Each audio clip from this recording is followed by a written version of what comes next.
Do you ever wish you could freeze time, just hold on to the good stuff forever? A perfect sunset, a moment of laughter with someone you love, a feeling of security and peace. But life doesn't quite work that way, does it? Things change. People come and go. Feelings rise and fade. And sometimes that reality feels painful. But in Buddhism, there's a powerful teaching that can help us navigate this truth. Impermanence.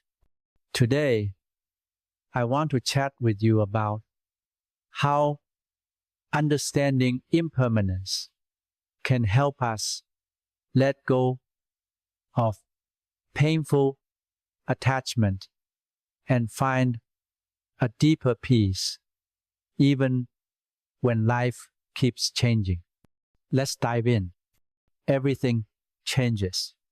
Buddhism has a word for impermanence, anicca. It means everything is in a state of flux. Your body changes. Your thoughts change. Your relationships change. Even mountains eventually crumble.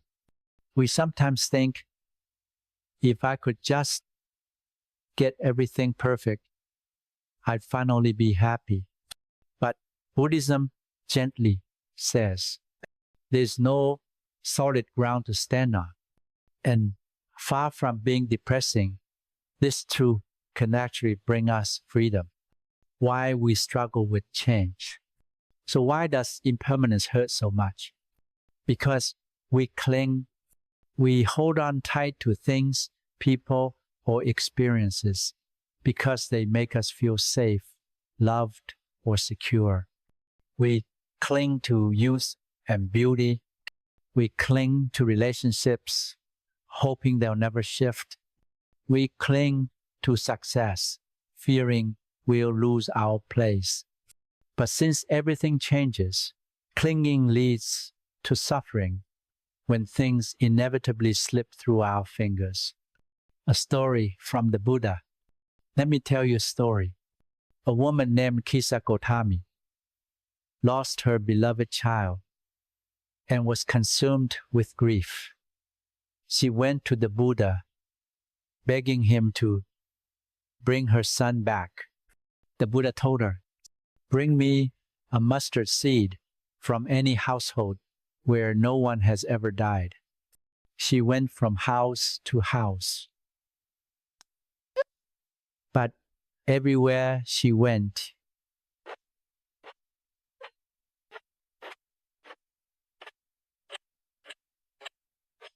people said, "Death has touched our family too." Finally, she understood. Death and loss are part of life for everyone. In that realization, she found peace. How impermanence can bring peace. So how does impermanence help us let go? Because it reminds us, clinging won't keep things the same. Suffering comes from resisting change.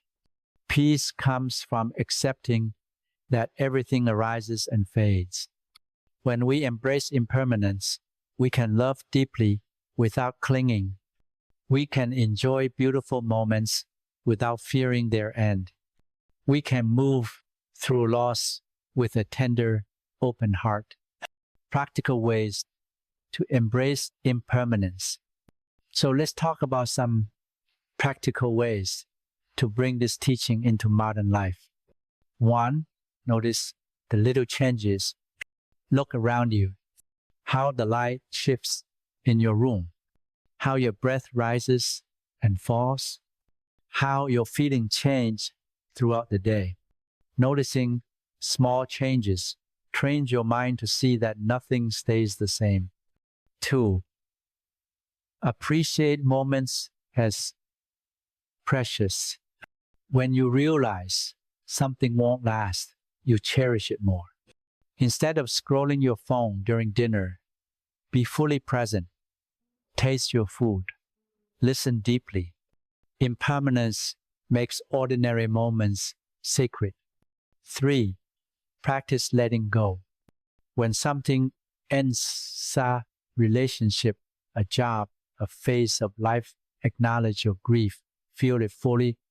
Then gently remind yourself, this too is part of life's changing nature.